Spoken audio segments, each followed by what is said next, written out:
Os aliados estão frustrados com o Bolsonaro, primeiro por causa da viagem dele para Londres, que foi um vexame global. Mas hoje pela manhã a comitiva brasileira acordou e viu o resultado desastroso do IPEC. Ainda mais porque existe a possibilidade de voto envergonhado em Lula, notificado nas pesquisas, hein, pessoal? Aí o Bolsonaro começou a falar que vão prendê-lo, deu todo aquele chilique. E hoje ainda tem um discurso do Bolsonaro na ONU. Há um certo temor dos aliados do Bolsonaro porque ele pode falar alguma bobagem. E na sua opinião, Bolsonaro vai pagar mais um mico na ONU? Ele vai soltar a boca soltando cobras e lagartos contra todos? E existe mesmo a possibilidade de voto envergonhado? Bolsonaro deve temer a prisão? Deixa o seu like claro e também se inscreva no canal. E eu tenho certeza, você viu o resultado do IPEC, que foi um resultado surpreendente, pelo menos na minha opinião, porque eu não esperava que o Lula fosse crescer mais um pontinho. O Lula tem 47% e o Bolsonaro se manteve estagnado ali nos 31%. Ou seja, a diferença subiu para 16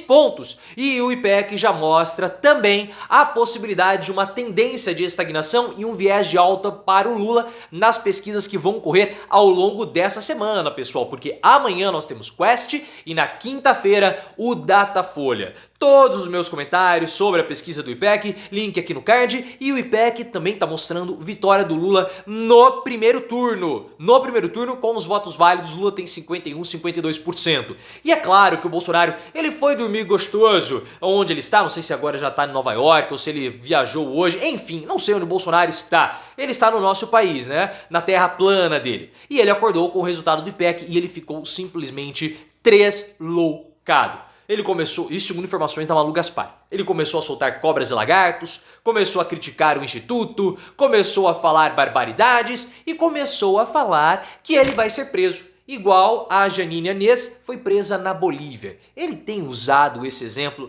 direto, pessoal. Não somente ali no ciclo íntimo dele com os aliados, mas inclusive publicamente, revelando o medo que o Bolsonaro tem de ser preso. E cada pesquisa de intenção de votos que aparece como sendo negativa para o Bolsonaro é mais um passo que ele dá para a proximidade da prisão.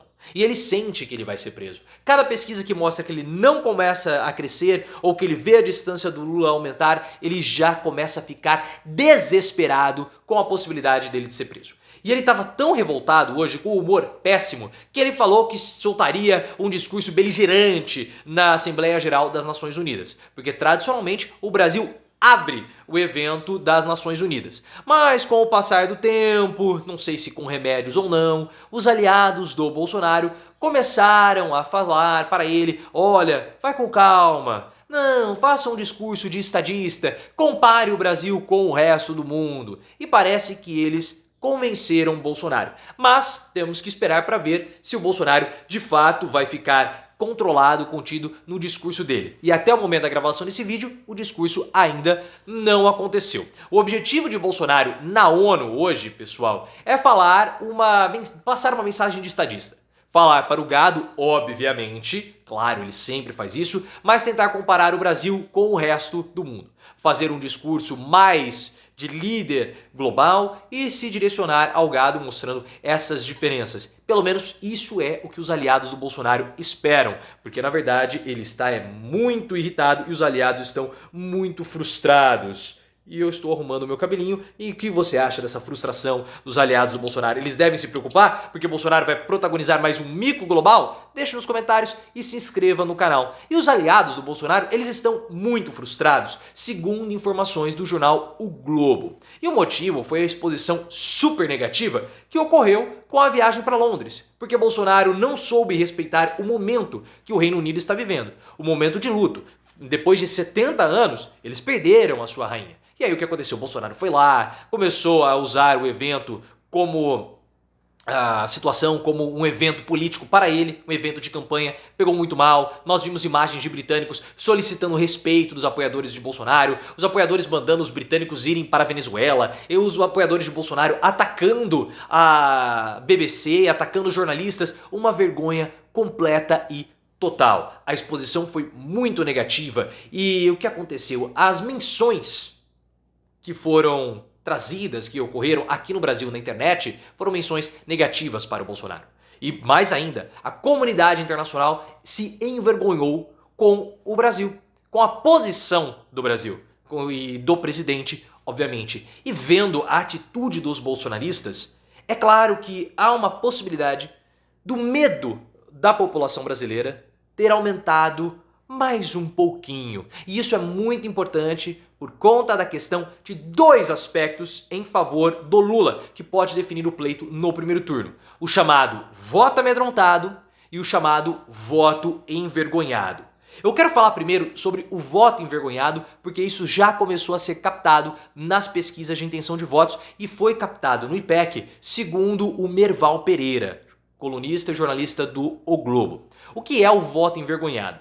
É quando a população, a pessoa que está sendo entrevistada, na hora que o entrevistador do Instituto de Pesquisa pergunta em quem você vai votar, e ele fica com vergonha de revelar o seu voto, porque é um voto que pode não ser socialmente aceito. Então, ao invés de falar assim, eu vou votar no candidato A, ele fala assim, eu vou votar no candidato B, na verdade, porque o candidato A é mal visto. Ou ele fala, estou em dúvida.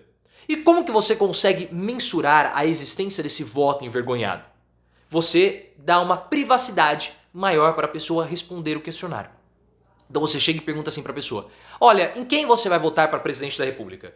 E a pessoa fala assim, eu não sei ainda. Aí o que o entrevistador faz? Coloca lá como um voto de indeciso.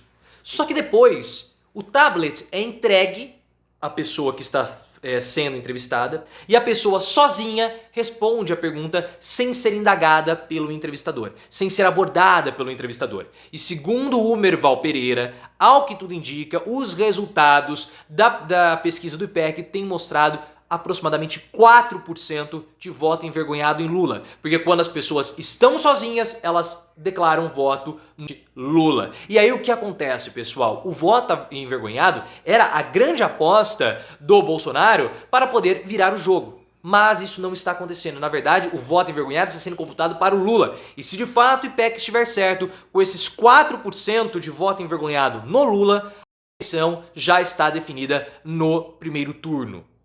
Mas nós temos que ver se outras pesquisas vão revelar isso também e se outras pesquisas vão avaliar e mensurar o voto envergonhado. Mas nós temos um segundo tipo de voto, que é o chamado voto amedrontado, que é aquele voto que as pessoas podem estar com medo de declarar o seu voto, com medo de sofrer algum tipo de represália, principalmente represálias de bolsonaristas. Porque o bolsonarismo, pessoal, é um movimento religioso. E os apoiadores de Bolsonaro, eles seguem Bolsonaro como se ele fosse um líder espiritual. E eles estão dispostos a combater, inclusive fisicamente, os adversários de Bolsonaro.